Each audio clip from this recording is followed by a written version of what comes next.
പെട്ടെന്ന് ഇങ്ങനെ ഒരു മനംമാറ്റം ഉണ്ടാകാനുള്ള കാരണം എന്താണെന്നാ ഞാൻ ചോദിച്ചത്? അവര് വാടക തരാറില്ലെന്ന് നീ നുണ പറഞ്ഞതല്ലേ? എന്നാരും പറഞ്ഞു? ഞാൻ പോലീസിനെ വിട്ട് അന്വേഷിപ്പിച്ചു. പോലീസിനെ വിട്ട് അന്വേഷിപ്പിക്കാൻ ഞാൻ പറഞ്ഞോ? ഇല്ലല്ലോ.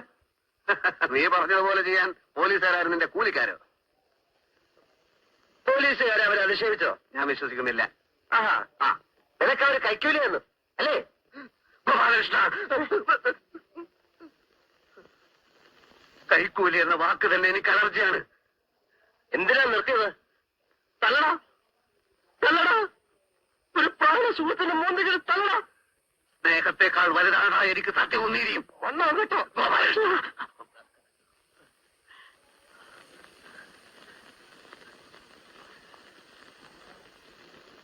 ഈ കാക്കി കുപ്പായം നിന്നെ ഒരു ഭ്രാന്തനാക്കിയടാ, നന്ദി കെട്ടുണ്ടാക്കി. രാജേന്ദ്ര, സ്കൂളിൽ പഠിച്ചുകൊണ്ടിരുന്ന കാലത്ത് നിനക്ക് എത്ര പ്രാവശ്യം ഞാൻ ചോറ് വാങ്ങിച്ചു തന്നിട്ടുണ്ടടാ.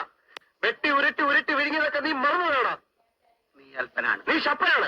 പോടാ. നീ വലിയ എസ് ഐ ആണെന്ന് ഞാൻ നോക്കൂല. അടിച്ച് നിന്റെ മോന്തയുടെ ഷേപ്പ് ഞാൻ മാറ്റും. നിന്റെ സഹായിക്ക് വേണ്ടടാ. നീ കോട്ടപ്പള്ളി സുരേന്ദ്രനെ ഏതാണ്ട് പാക്കിയാണല്ലോ. നീ ധൈര്യം കൊണ്ട് എന്നോട് കളിച്ചു നോക്ക്. ഉണ്ട ചോറിന് നന്ദി കാണിക്കാത്ത കൊണാപ്പൻ.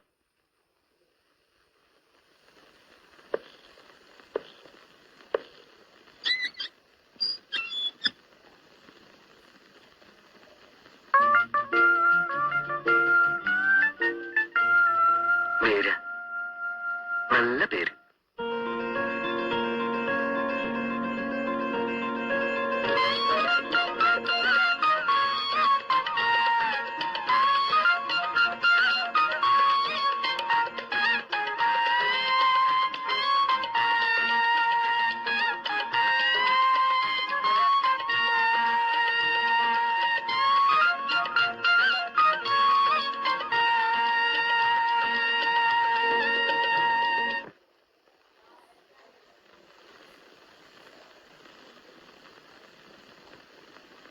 വാടകക്കാർ അവിടെ താമസിക്കാൻ തുടങ്ങിയിട്ട് ഇപ്പൊ എത്ര വർഷമായി?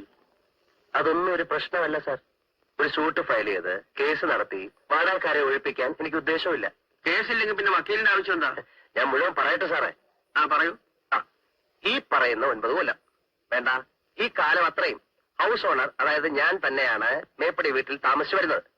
ഈയിടെയായി വീട്ടുടമസ്ഥനെ ശല്യപ്പെടുത്തിയും ഭീഷണിപ്പെടുത്തിയും ചില കക്ഷികൾ വീട് കയ്യേറാൻ ശ്രമിച്ചുകൊണ്ടിരിക്കുന്നതിനാൽ അടിയന്തരമായി ഒരു ഉത്തരവ് മുഖേന ഈ കക്ഷികളിൽ നിന്നും വീട്ടുടമസ്ഥനായ ഗോപാലകൃഷ്ണ പണിക്കരെ സംരക്ഷിച്ചുകൊള്ളാൻ താഴ്മയായി അപേക്ഷിച്ചുകൊള്ളുന്നു.